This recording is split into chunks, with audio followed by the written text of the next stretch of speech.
Sí, es Fátima, no sabemos cómo puede reaccionar la oposición ante esta renuncia. Ya hemos visto algunas voces que señalan que esto tenía que tomarse, bueno, el pedido vino de Renovación Popular, que anoche decía renuncia inmediata del canciller. Ha pasado un día, ha tenido el presidente también el consejo de sus asesores, ha tenido una meditación y finalmente es el presidente el que habría hecho esta solicitud al canciller. Lo que podemos entender es que de alguna manera ante esta renuncia un poco se calman las aguas de cara a los 9 días que quedan antes del pedido de confianza, Fátima, pero como tú bien dices, la Cancillería no era el único punto crítico del gabinete de Guido Bellido y tenemos un cuadro donde podemos ver 4 ministerios sobre los que se levantan la mayoría de críticas, la mayoría de críticas de la oposición. Bien decimos, Guido Bellido, el premier, él en sí mismo es una figura sobre la que se levantan muchos cuestionamientos,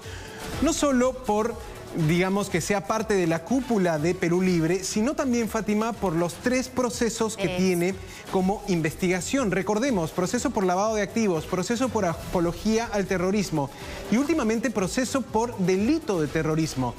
3 investigaciones preliminares todavía que pueden incluso no terminar en acusación fiscal, pero que sin duda alguna manchan de alguna manera su legajo, su figura, debilitan su figura política.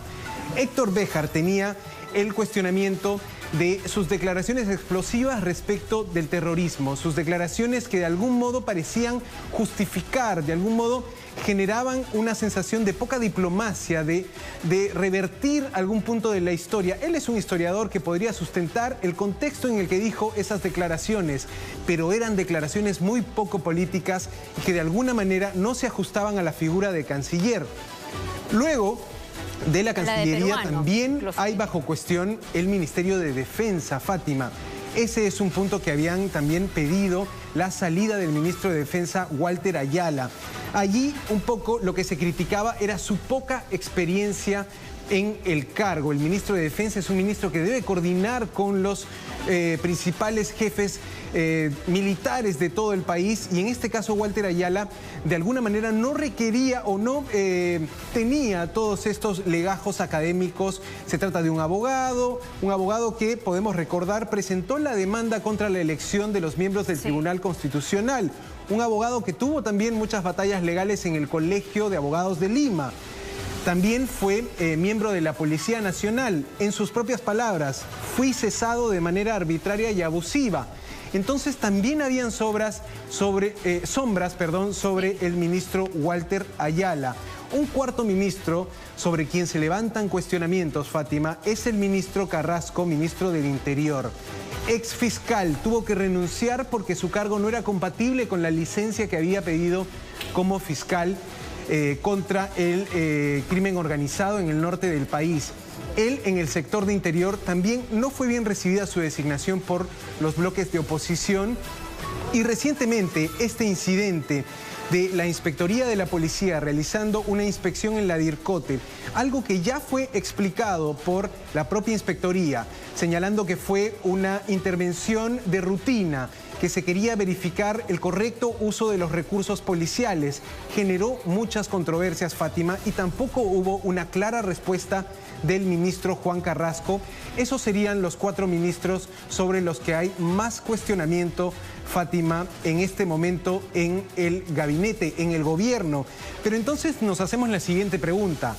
¿Qué deben tener los nuevos ministros? ¿Qué características deben tener los nuevos ministros o los ministros que puedan juramentar en este lapso hasta el voto de confianza, si es que hay más renuncias como lo ha anunciado o si es que hay más cambios como lo ha anunciado Guido Bellido? Un primer punto, Fátima, experiencia.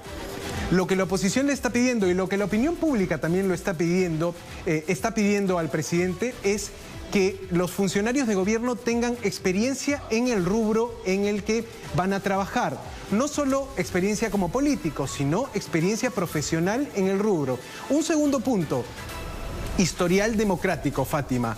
También están pidiendo que tengan un legajo de compromiso con la democracia, con el Estado de Derecho, que no tengan dudas o que no tengan cuestionamientos respecto a hechos concretos y sobre los que se pide una opinión tajante, como la situación del terrorismo, la situación de los grupos terroristas Sendero Luminoso y el MRTA, por ejemplo.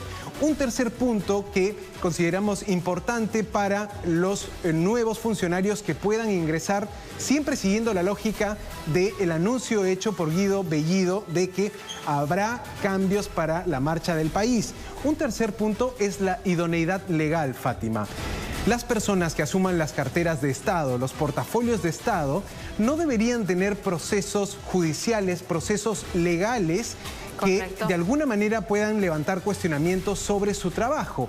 Ya hemos visto en el caso de Guido Bellido que todas las críticas al Premier se centran en estos 3 procesos que él tiene, 3 investigaciones preliminares en la Fiscalía, pero que de alguna manera le restan credibilidad, de alguna manera lo convierten en un blanco fácil para que la oposición centre sus críticas en su figura. Correcto. Y ojo que, por ejemplo, una noticia del 12 de agosto reciente, el Poder Judicial rechazaba excluir también de la investigación por el caso interoceánica a Manuel Rodríguez Cuadros. Entonces es un punto también a tomar en consideración según el perfil del que tú has hecho alusión ahora mismo, Santiago. Y esta es noticia en desarrollo todavía. Nos quedamos esperando a ver, de ver la foto, de algún pronunciamiento oficial sobre esta renuncia que se nos ha confirmado a través de la sección política. Gracias, Santiago.